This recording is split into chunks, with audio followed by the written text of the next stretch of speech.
భద్రాద్రి జిల్లా అశ్వరావుపేటలో ఓ వివాహిత అనుమానాస్పద స్థితిలో చనిపోయింది. ఖమ్మం జిల్లా కల్లూరు మండలానికి చెందిన నరేష్ ప్రసన్నకు 10 ఏళ్ల క్రితం పెళ్లైంది. అయితే ప్రసన్న పనిచేస్తూ కింద పడిందని ఆసుపత్రిలో ట్రీట్మెంట్ చేయిస్తున్నామని పేరెంట్స్ కు ఫోన్ చేశారు. రాజమండ్రిలో చికిత్స తీసుకుంటున్న ప్రసన్నను చూసి తల్లిదండ్రులు షాక్ అయ్యారు. ప్రసన్న బాగా చిక్కిపోయి ఎముకల గూడులా తయారవ్వడంతో పేరెంట్స్ కు అనుమానం వచ్చింది.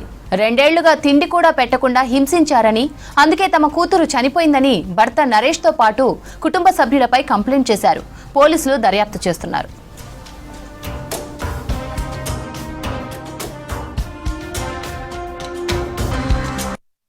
పూల ప్రసన్న మా కూతురండి. మా పిల్లలు వెళ్ళారండి చూడటానికి అమెరికా నుంచి వచ్చి. కనీసం వాళ్ళు గేట్ ఓపెన్ చేయకుండా ఇంట్లోకి రానియకుండా ఒక 2-3 గంటలు వెయిట్ చేయించాక ఉండి వెళ్ళారండి. వెళ్తే తను డోర్ కట్టన్ సాట్ నుంచి అసలు బయటికి రానివ్వకుండా మాట్లాడకుండా చేసి తనని చాలా హింస పెట్టారండి. ఆ అమ్మాయి చేతులన్నీ మన పిన్నిసులు కూర్చున్నట్టు అయినాయి అని మా బాబు ఇంటికి వచ్చి చాలా ఇబ్బంది పడ్డాడు, ఏడ్చిండు కూడా. అది 3 సంవత్సరాల క్రితం జరిగింది ఇది.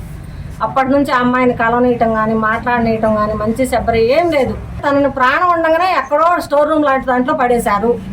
దానికి అవన్నీ గాయాలు అందుకే నేను అనుకుంటాను. నేను ప్రత్యక్షంగా చూసా. బాగా అసలు వాళ్ళకి ఏ శిక్షలు అమలైతే అవన్నీ చేయండి, వాళ్ళని మాత్రం శిక్షించాల్సిందే గట్టిగా. లక్ష్మీ ప్రసన్న మా చెల్లెలు, తనని గృహహింస చట్టం కింద బాగా ఇబ్బంది పెట్టారండి. ఒకరోజు మేము వెళ్ళాం, చూస్తామని వెళ్తే వాళ్ళ అత్తగారు గేటుకి తాళం వేశారు. మాట్లాడడానికి కూడా వాళ్ళ అత్తగారు రానిలేదు మమ్మల్ని. అమ్మాయి ఎవరితో మాట్లాడకుండా ఇంటి చుట్టూ కూడా సీసీ కెమెరాలు పెట్టారు.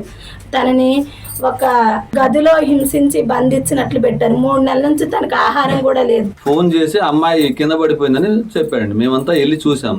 అప్పటికే ఆ అమ్మాయి ప్రాణం పోయింది. వాడు ఈ దగ్గరలో హాస్పిటల్ కాకుండా రాజమండ్రి తీసుకెళ్ళి అక్కడ హాస్పిటల్లో జాయిన్ చేసి చచ్చిపోయిన అమ్మాయికి ట్రీట్మెంట్ చేసి, ఇంత ఘోరంగా ఉందంటే ఆ అమ్మాయి ఏంటని అడిగితే, మీ అమ్మాయి నిన్న కూడా పూలు కోసింది అని చెప్తాడు. మా దగ్గర వీడియోస్ ఉన్నాయండి నిన్న తీసింది మేము. ఎంత ఘోరంగా అంటే ఆ అమ్మాయికి ఒక 2-3 నెలల నుంచి తిండి లేకుండా, స్నానం లేకుండా ఘోరంగా ఉంచిండండి.